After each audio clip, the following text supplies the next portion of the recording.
Alors, je vous remercie beaucoup déjà de me donner l'occasion de partager mes travaux. Alors, pour me présenter, je suis Isabelle Cuchet, je suis psychologue à mi-temps dans un EHPAD dans la région du Puy-en-Velay.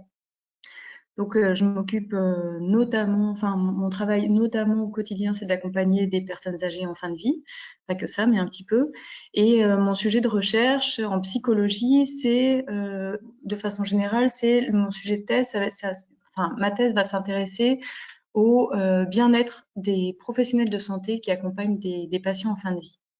Donc là, je vais vous présenter un extrait de ma thèse, qui est une étude particulière que je viens de commencer, que je viens de lancer en fait, qui va travailler va essayer d'étudier les trajectoires de résilience des professionnels de la fin de vie et les facteurs de résilience. Donc c'est une thèse en psychologie réalisée à l'université Clermont-Auvergne et co-dirigée par Mickaël Dambrun, qui est professeur de psychologie au LabSCO, qui est le laboratoire de psychologie sociale et cognitive de l'université Clermont-Auvergne, et par Axel Van Linder, qui est psychologue à l'unité de soins palliatifs du centre hospitalier universitaire de Clermont-Ferrand et qui est aussi au laboratoire Accept de l'université Clermont-Auvergne. Donc, pour vous expliquer un peu la façon dont je suis arrivée à cette étude, cette étude que je viens de démarrer, c'est au début, je suis en fin de deuxième année de thèse. Ma première année de thèse a été consacrée au vécu des pharmaciens d'officine dans les soins palliatifs à domicile. Pas seulement les vécus, mais les rôles aussi. En fait, ça, c'était un travail initié à la demande de la Fondation de France, en fait, l'OMS, en fait, dit que les pharmaciens ont un rôle très important à jouer dans les soins palliatifs, sont un pilier des soins palliatifs, mais en fait, en réalité, le rôle des pharmaciens d'officine, qui sont un peu isolés par rapport au reste des professionnels de santé, qui ont un rôle peut-être dans les soins palliatifs à domicile. Ce rôle était était méconnu en fait. Pour la première année de ma thèse, ça a été vraiment de comprendre ces rôles des pharmaciens d'officine dans les soins palliatifs à domicile et du coup aussi de comprendre un peu leur vécu. Ça a été une étude qualitative que j'ai réalisée en 2021. J'ai fait 25 entretiens avec des pharmaciens d'officine de la région Auvergne-Rhône-Alpes. Et ça a donné naissance à un papier qui a été publié dans Médecine palliative cet été. Et je suis en cours d'écriture d'un deuxième papier. Voilà.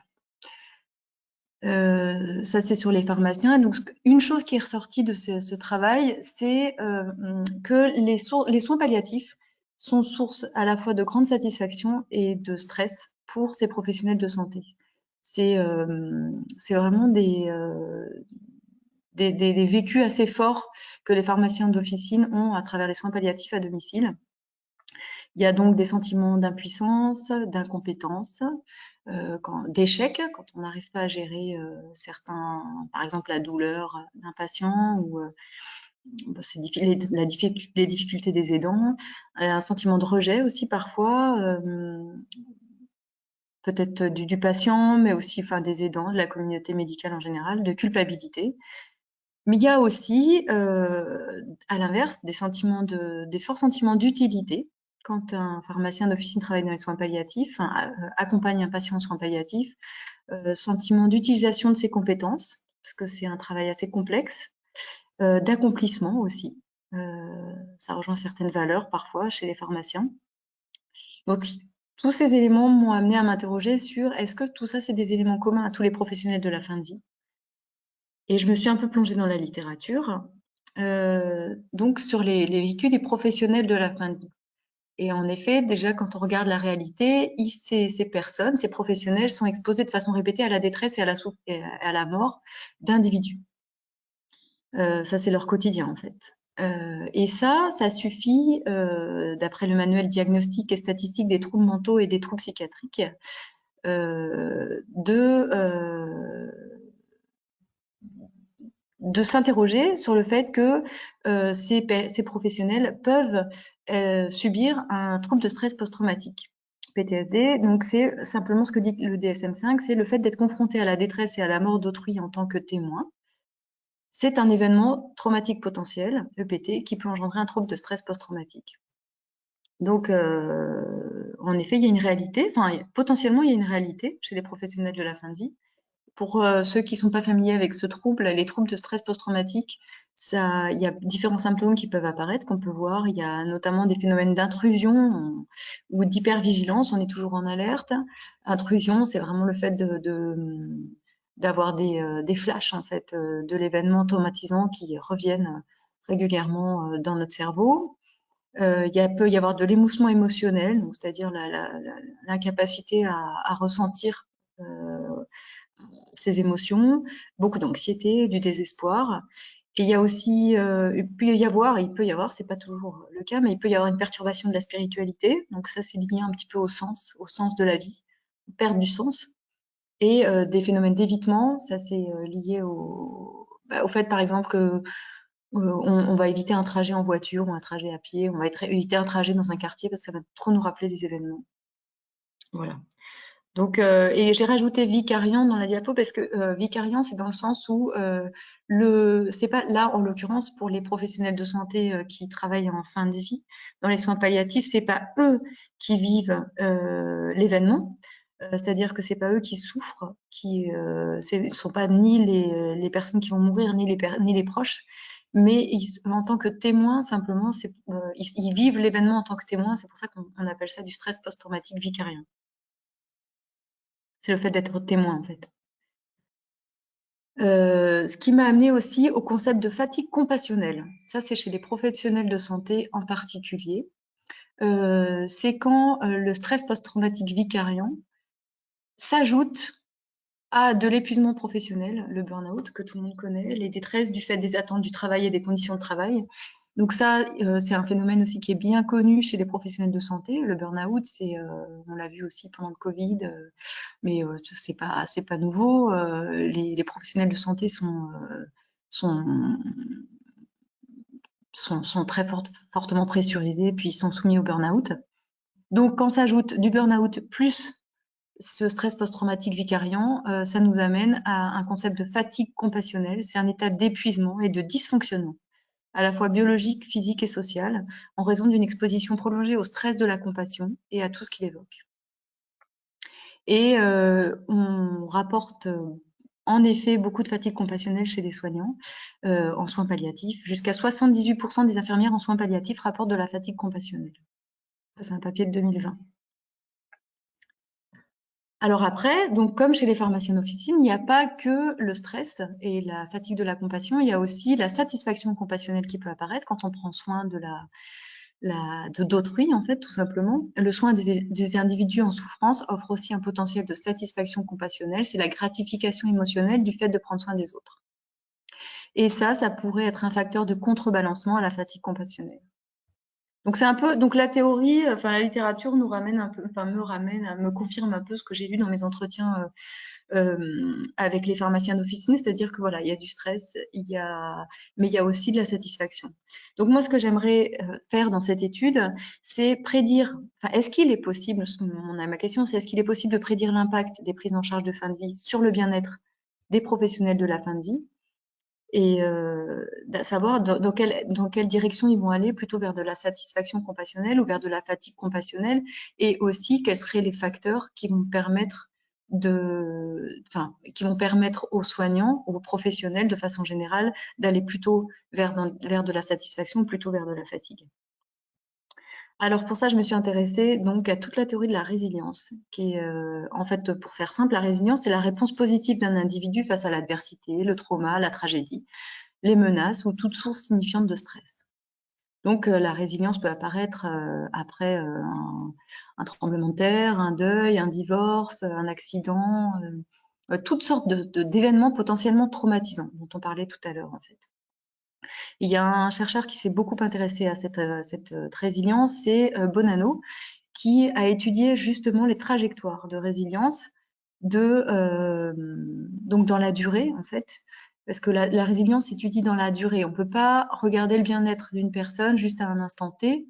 Ça va nous donner, oui, une photographie de son bien-être, mais ça ne va pas nous donner, voir véritablement si c'est remis de son traumatisme. Ça va nous donner une indication, mais c'est pas une vraie information en fait.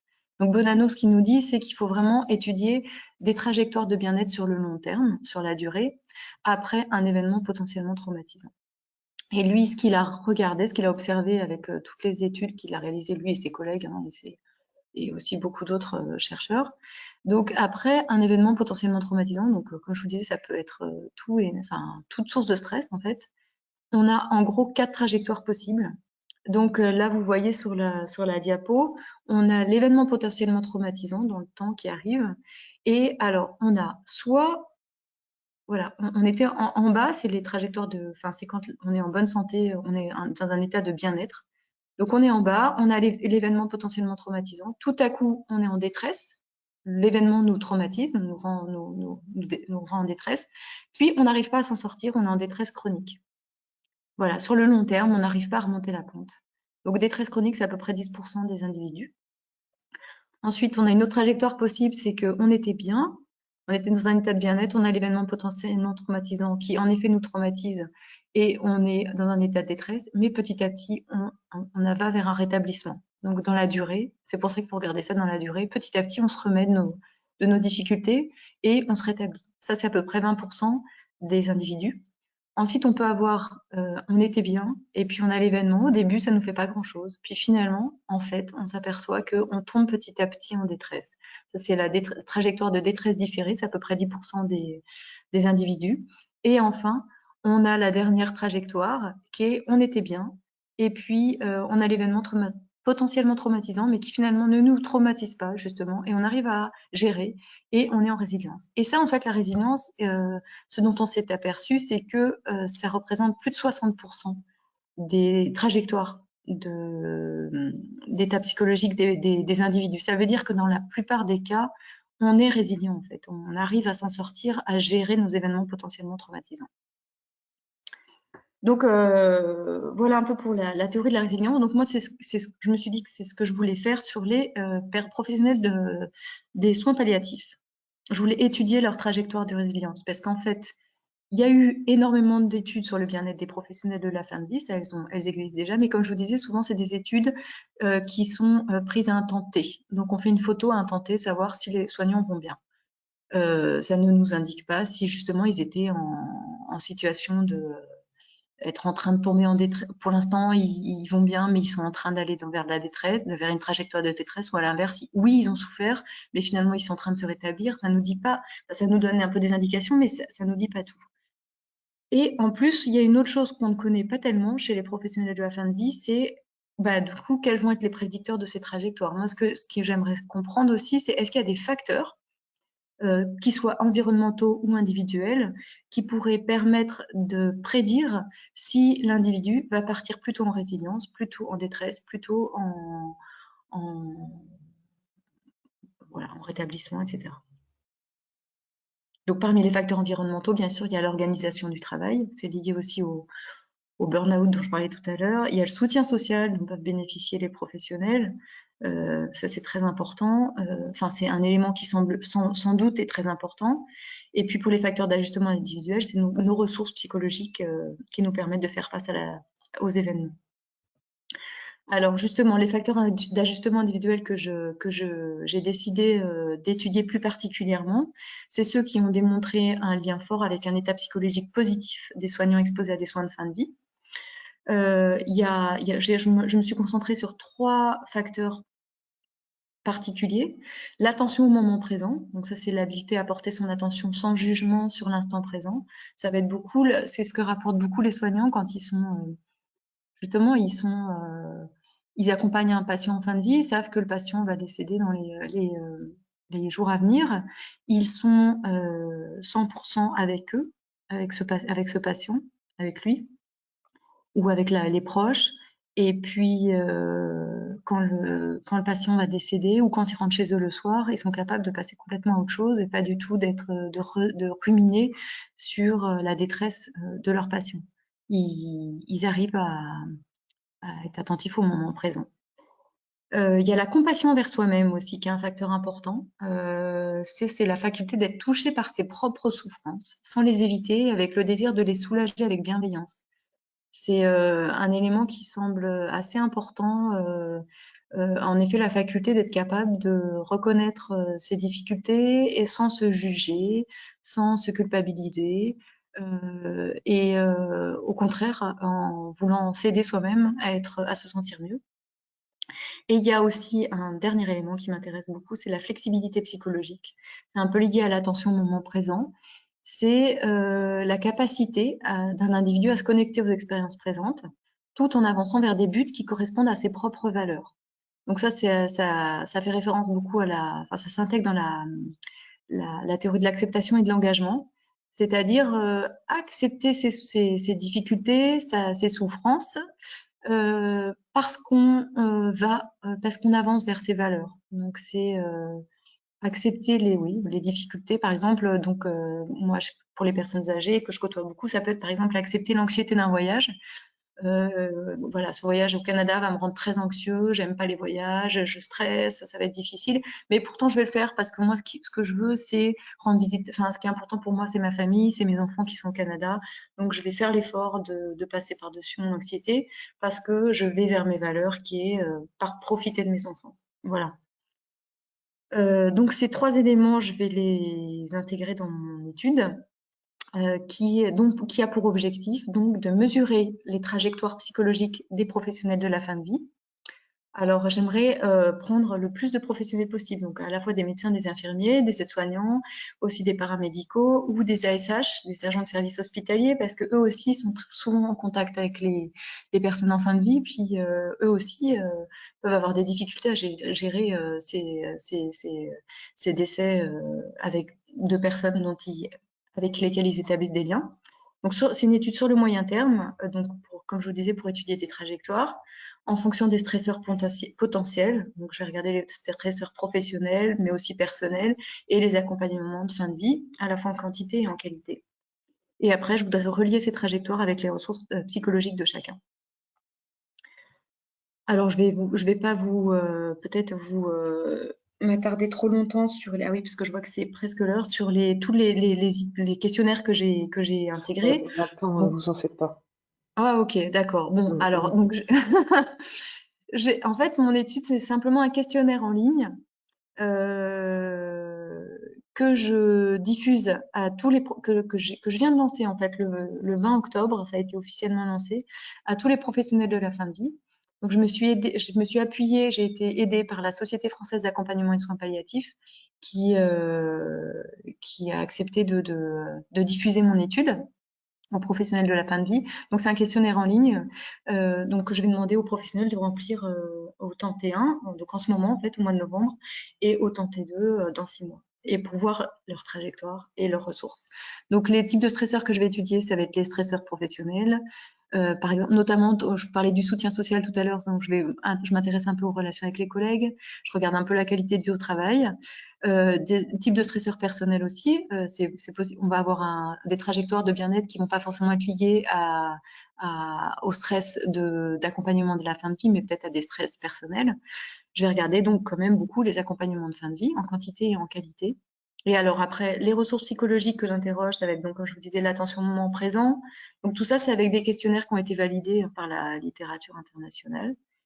Un questionnaire d'autocompassion, un questionnaire de flexibilité psychologique. Je regarde aussi un peu leur empathie, parce que là, je vous en ai pas parlé, mais je vais regarder un peu ce qui se passe entre nos capacités d'empathie et justement, est-ce que plus on est empathique, enfin, il y a différents types d'empathie, et selon les types d'empathie, est-ce qu'on va aller plutôt vers de la détresse ou plutôt vers de la, de la résilience? Je vais regarder aussi, ça m'intéresse de voir leur perception de résilience. Ça, c'est aussi, ça c'est un petit peu à côté, mais c'est en fait pour voir, par exemple, il y a une échelle qui existe donc de résilience, dite de résilience, enfin plusieurs échelles de résilience, je vais en utiliser une, qui nous demande quelles sont un peu, enfin est-ce qu'on se sent capable de bien rebondir après des événements négatifs? Et je vais confronter ces résultats à leur état de bien-être réel, enfin réel, encore rempli avec une échelle, mais je vais voir si vraiment le sentiment qu'on a d'être résilient, est-ce que c'est vraiment, ça se reflète dans notre état de bien-être. Voilà. Et puis, pour le bien-être, je regarde un peu j'ai plusieurs échelles. J'ai une échelle de qualité de vie dans le travail de soins, j'ai une échelle d'affectivité positive et négative, et simplement de simples échelles visuelles analogiques de bien-être. Voilà. Donc, après, ça va être beaucoup d'analyses statistiques. Donc, j'ai commencé la première vague de mesures, T1. Je suis très contente parce que j'ai déjà 300 réponses à mon questionnaire, qui prend quand même 15 minutes pour être rempli. Donc, je pense que j'ai l'impression qu'il y a pas forcément une attente, mais en tout cas, les professionnels réagissent, enfin, se sentent concernés et ont envie d'y répondre. Et pour moi, les perspectives, ça va être, j'espère, de pouvoir à terme développer des outils de prévention et d'accompagnement des professionnels de la fin de vie. Parce que, évidemment, c'est ça, c'est l'idée, c'est d'aider les professionnels à être résilients dans leur travail quotidien qui peut être souffrant. Voilà, donc j'ai mis un petit peu de temps à recevoir l'avis favorable du comité d'éthique. Mais maintenant, ça y est, c'est parti. Donc, ça va durer jusqu'à à peu près décembre 2023, la fin de ma thèse. Je vais déborder un peu sur les 3 ans de ma thèse. Voilà, ben, je vous remercie beaucoup pour votre attention. Et puis, je suis disponible pour vos questions et commentaires. Et si vous voulez le lien pour le questionnaire, pour les professionnels qui sont ici, ça m'aiderait beaucoup si vous répondez aussi, vous aussi, à mon étude.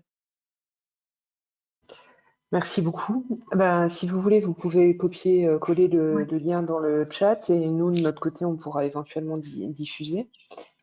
merci On beaucoup. a une première question de Vincent Billon qui dit Bonjour, j'ai dirigé une thèse dans ce thème qui a été soutenue en 2019 et qui retrouvait très étonnamment une association statistique entre davantage de fatigue de compassion chez les professionnels d'unités de soins palliatifs dans lesquels une supervision était organisée. La méthode ne permettait pas de conclure un lien de causalité dans un sens comme dans un autre, hein. Mais auriez-vous une piste d'explication à cette association statistique? Et il donne également le lien vers la thèse.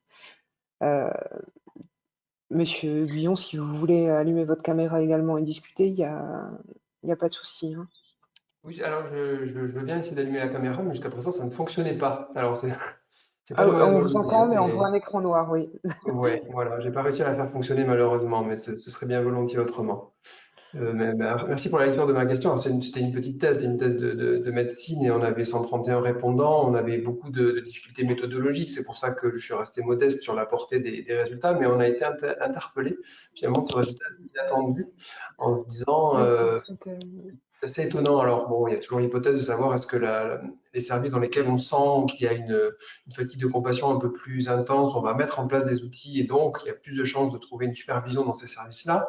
Donc, ce serait une causalité dans ce sens-là, mais il y a aussi le risque que ce soit une causalité dans l'autre sens, c'est-à-dire que cette supervision, si elle était mal faite, elle pourrait aboutir à davantage de fatigue de compassion.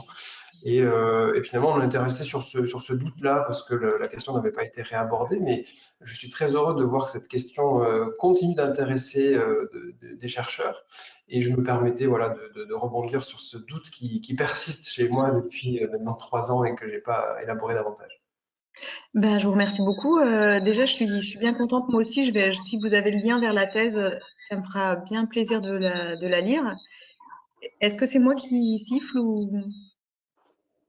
Je vais Non, couper mon je micro. pense oui. Ok, excusez-moi.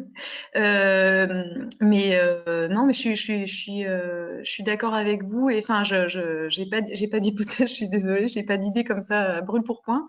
Mais en effet, je vois bien. Enfin, je suis d'accord avec ce que vous dites. Vos hypothèses, ça me paraît. Oui, soit en effet, comme je vais pas vous répéter, ou alors, mais j'irai aussi, oui, vers la deuxième hypothèse que, en effet, si la supervision est mal faite, si on parle, si on dit si on exprime beaucoup notre souffrance, mais qu'il n'y a pas de réceptacle assez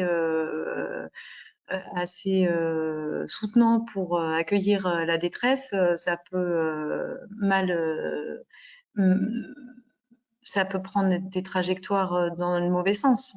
Enfin, c'est ce que vous disiez vous dites une mauvaise supervision. Ouais, peut-être que, je sais pas. C'est sûr on sait aussi que oui, la détresse quand elle est mal contenue, enfin reçue, ça peut empirer les choses. Mais là, pour le coup. Mais en tout cas, je trouve que c'est très intéressant aussi. Et ça vaudrait la peine. J'aimerais bien beaucoup lire ça. Merci en tout cas pour votre réponse. Effectivement, on n'a pas de piste, mais on n'est pas obligé d'en avoir, hein. Ouais. Au plaisir de poursuivre la discussion, effectivement. Bah oui. J'ai mis le lien sur le chat, si vous voulez, mais sinon, on Ouais, peut rentrer d'accord. en contact et je vous la transmets sans aucune difficulté. Merci. Ouais, merci. Merci beaucoup. On a une autre question d'Alex Duvaux qui interviendra après, qui demande: incluez-vous dans l'étude des personnels de morgue hospitalière qui n'ont pas forcément ces liens avec les patients, avec les familles par contre, mais qui sont eux aussi des professionnels d'hôpitaux en fin de chaîne de soins? Les professionnels de la morgue, vous dites, qui n'ont pas d'accompagnement avec les patients, c'est ça?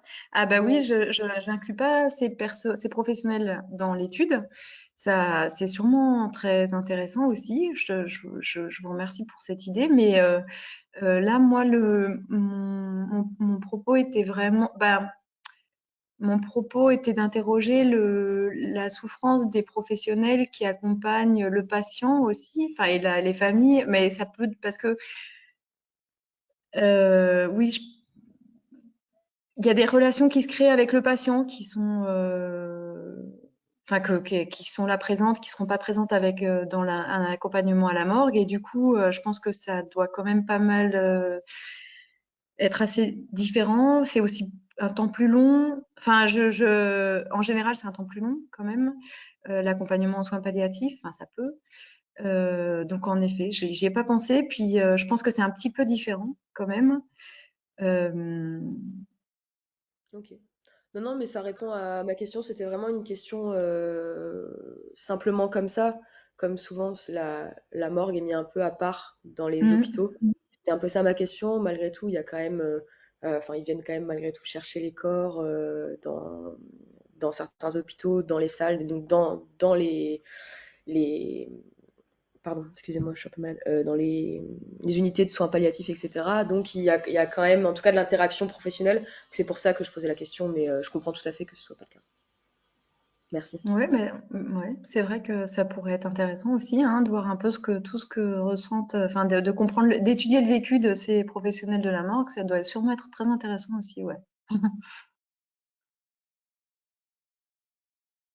Merci beaucoup. Une autre petite question de Martin Julier-Coste qui vous remercie pour votre intervention et qui demande si, quand vous parlez de professionnels de la fin de vie, vous parlez de professionnels en soins palliatifs ou aussi dans d'autres services, onco, réa, neuro, etc. Alors justement, moi je voudrais m'ouvrir là pour le coup à tous les professionnels de tous les services. Par exemple, même les EHPAD, je trouve il y a j'ai eu beaucoup de retours d'ASH, voilà, dont je vous parlais tout à l'heure, qui disaient que bah, eux aussi, ils accompagnent des patients, des résidents en fin de vie, et eux aussi, enfin, voilà, font ces accompagnements. Alors, il y en a moins, ils sont moins nombreux qu'en soins palliatifs, mais ils existent quand même. Et justement, c'est là pour le coup, c'est des accompagnements sur le long terme en général, donc c'est un peu différent, mais ils existent. Donc oui, en effet, je m'intéresse pas là pour le coup pas que aux unités de soins palliatifs, mais à tous les professionnels de la fin de vie, de façon générale, qui accompagnent des résidents, des patients en fin de vie. Des personnes en fin de vie. Mais c'est des professionnels par contre, parce m'a déjà plusieurs fois posé la question sur les bénévoles. Je sais que les bénévoles, c'est aussi tout un monde aussi. Enfin, par contre, je vais pas toucher les bénévoles. D'accord, merci beaucoup. Une petite remarque effectivement d'Élodie de la plateforme qui dit que pour diffuser votre questionnaire, ça pourrait être utile de passer par l'Observatoire national de la qualité de vie au travail, des professionnels de santé et du médico-social et qu'on peut vous mettre en contact avec eux Eh ben, si besoin. eh oui, bonne idée, merci beaucoup. Oui. Et Oui. on a également une remarque de Charlotte Pierron qui vous remercie également pour cette présentation, qui dit qu'elle est pédiatre en réanimation, que sa problématique lui semble très juste au sein de leur service également, Ah. en réa pédiatrique. Oui. Mm. Et Martin Julien Cos qui donne Alors, excuse-moi, du coup, on a plein d'interventions qui vous indiquent un projet pour se mettre en lien avec lui. Donc, toujours pareil dans le chat, on pourra voir ça après. Et ensuite, une personne dont je ne vois pas le nom qui nous dit qu'elle travaille pour la coopérative funéraire Cyprès et que leur célébrant laïque accompagne les familles endeuillées et elle travaille sur la consolidation de ce métier et que les indicateurs de résilience que vous présentez lui semblent très pertinents aussi pour enrichir leur pratique. Voilà. C'est plus des remarques que des questions pour le moment. Ben merci. Ouais.